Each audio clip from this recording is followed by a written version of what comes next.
Scalar and unit matrixes. अगर आप देखें ए क्या है, 4004, ये क्या है, ये कौन सा है? एक तो ये बात है, ये आपके पास ये स्केयर मैट्रिक्स है, मुरब्बी कालब है, ठीक है। दूसरा देखें इसके डायगोनल में तमाम एलिमेंट सेम है, तो इसका मतलब ये है स्केलर मैट्रिक्स है, ठीक है जी। उसके बाद आगे चलते हैं, बी 0-1। अब देखें यहाँ पे अगर आप देखो तो इसके डायगोनल में जो एलिमेंट हैं आपके पास, बाकी सारे साइडों पे ज़ीरो हैं, लेकिन डायगोनल में जो हैं वो आपके पास डिफरेंट है, सेम। इसका मतलब स्केलर मैट्रिक्स नहीं है। तो हमने क्या पढ़ा था, जो डिफरेंट हो लेकिन डायगोनल में लाजमी कोई ना कोई एलिमेंट हो जो ज़ीरो ना हो, उसे हम कहते हैं डायगोनल मैट्रिक्स, ठीक है जी। वितरी कालब कहते हैं।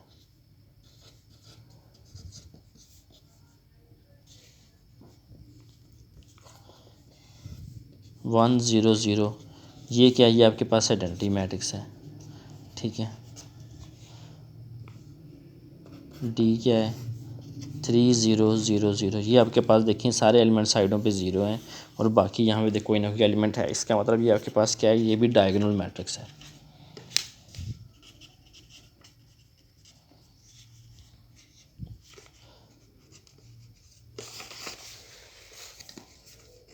क्वेश्चन नंबर 4 तरफ आते हैं।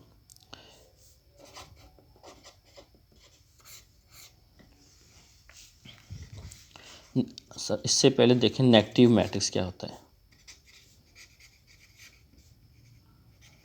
यानी कि मनफी कालब। देखिए जी, मनफी कालब किसी भी चीज़, अगर मैं आपको फ़र्ज़ कर लें 2 है तो 2 का मनफी क्या होगा, -2 होगा, ठीक है। इसी तरह अगर मैं ए लेता हूँ, ए का मनफी क्या होगा, -a होगा।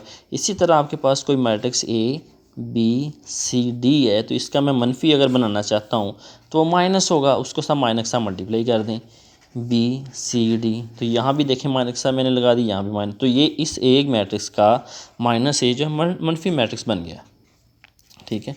इसको मतलब मल्टीप्लाई कर दूंगा, -a -b -c -d आ गया, ठीक है। तो ये a जो है, ये -a जो है वो a का क्या है, मनफी मैट्रिक्स है, मनफी कालब है, ठीक है। अब क्वेश्चन में अगर देखें, क्वेश्चन नंबर 4 में उसने यही कहा है कि इसका मनफी मैट्रिक्स बनाएं।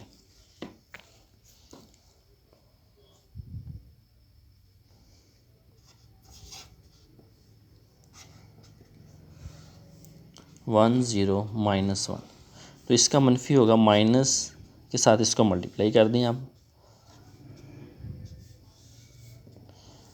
ज़रूर देंगे, -1 0 माइनस माइनस प्लस हो जाएगा, ठीक है। ये -a, अब ये -a जो है वो a का मनफी में कालब है। यहाँ पे लिख सकते हैं -a is negative matrix of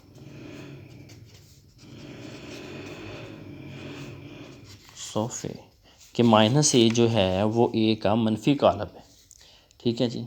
इसी तरह कोई भी आपके पास फ़र्ज़ कर लें c है 2 6 3 2 है, इसका हमने मनफी मैट्रिक्स बनाना है, नेगेटिव मैट्रिक्स बनाना है, तो इसको माइनस के साथ क्या करेंगे, मल्टीप्लाई कर देंगे, बस सिंपल ये काम करना है आपने, वेरी सिंपल। -2 -6 -3 और -2, माइनस के साथ सबको अंदर मल्टीप्लाई कर दिया। अब जो -c है वो इस c का क्या है, मनफी मैट्रिक्स है। अब आगे आपके पास टॉपिक है ट्रांसपोज ऑफ मैट्रिक्स।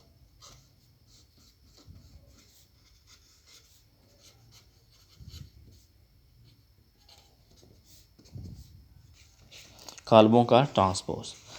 अच्छा जी, देखें फ़र्ज़ कर लें आपके पास एक मैट्रिक्स है 1 2 3 5।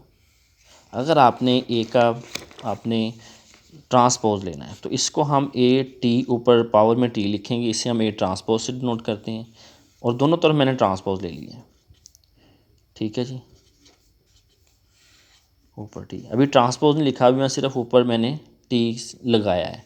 तो जब ट्रांसपोज लेंगे, ट्रांसपोज का क्या है कि आपने पहली रो को पहला कॉलम बना देना है, दूसरी रो को आपने दूसरा कॉलम बना देना है, ठीक है जी।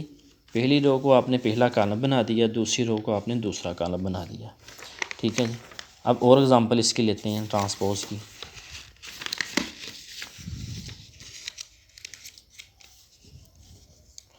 फ़र्ज़ कर लें सी आपके पास एक मैट्रिक्स है 3 0 2 है। ठीक है, ट्रांसपोज आप लेना चाहते हो 0 2, ट्रांसपोज ले लिया। अब देखें पहली एक ही रो है तो पहली रो को मैं पहले कॉलम में चेंज कर रहा हूँ। ठीक है, ये क्या हो गया इसका ट्रांसपोज। अब देखें यहाँ पे अभी ट्रांसपोज नहीं लिया, बाद में इसका ट्रांसपोज लिया है, तो यहाँ पे पहली रो को पहला कॉलम बना देना। ठीक है, इसी तरह एक और ले लेते हैं मैट्रिक्स 2 5 7 -3। ठीक है, ट्रांसपोज लेना चाह रहे हैं, ये ट्रांसपोज 3 5 7 दोनों तरफ ट्रांसपोज मैंने लगा दिए हैं। ठीक है, अब पहली रो को पहला कॉलम बना दें। देखें पहली रो को पहला कॉलम बना दें या पहले कॉलम को पहली रो बना दें, एक ही बात है। पहली रो को मैं पहला कॉलम बना रहा हूँ, दूसरी रो को मैंने दूसरा कॉलम बना रहा हूँ। ये आपके पास देखें पहली रो थी, इसको मैंने पहला कॉलम बना दिया। ठीक है, अब दूसरी रो ये थी, इसको मैंने दूसरा कॉलम बना दिया। ठीक है, ये आपके पास ट्रांसपोज आ गया।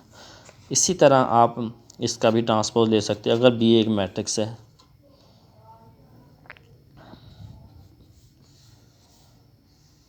आपने ट्रांसपोज लेना है, बी ट्रांसपोज से डिनोट करूँगा 3 5 7।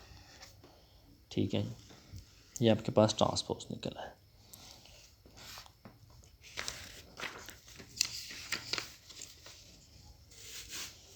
क्वेश्चन नंबर 6 देखें इस एक्स का।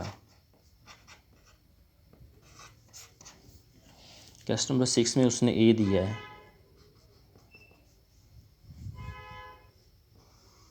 1 2 0 1। ठीक है, अब वेरीफाई दैट, साबित करें, हमने प्रूफ करना है कि ए ट्रांसपोज का ट्रांसपोज इज इक्वल टू ए। तो हमारा हल यहाँ से स्टार्ट होगा। सोल्यूशन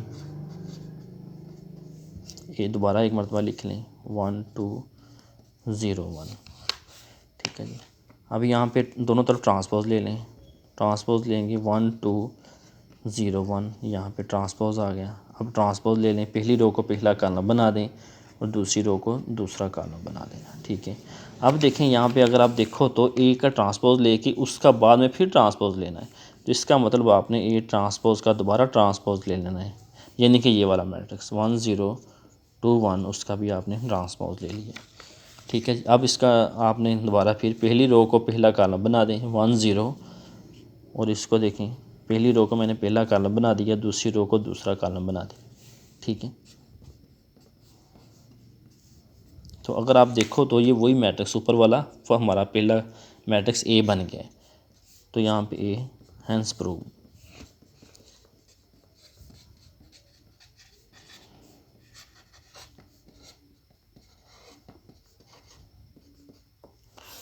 ठीक है, तो ये आपका साबित हो गया कि ये ट्रांसपोज का जब फिर ट्रांसपोज लेते हैं तो ओरिजिनल मैट्रिक्स ए के बराबर आ जाता है। ठीक है, तो ये हमारी एक्सरसाइज हम 1.2 हमने की थी। ठीक है, इसमें देखें कोई प्रॉब्लम है दोबारा बताएं, वीडियो को बार बार देखें, जिस पॉइंट की नहीं समझ आ रही वो पूछें। दूसरा आपने प्रैक्टिस करनी है, मैथमेटिक्स प्रैक्टिस होती है। ठीक है, ज़्यादा से ज़्यादा प्रैक्टिस करें, ज़्यादा से ज़्यादा क्वेश्चन सॉल्व करें, ताकि आप जितना आप सॉल्व करेंगे उतने आपको पॉइंट्स का गलतियों का पता चलेगा। ठीक है, थैंक यू।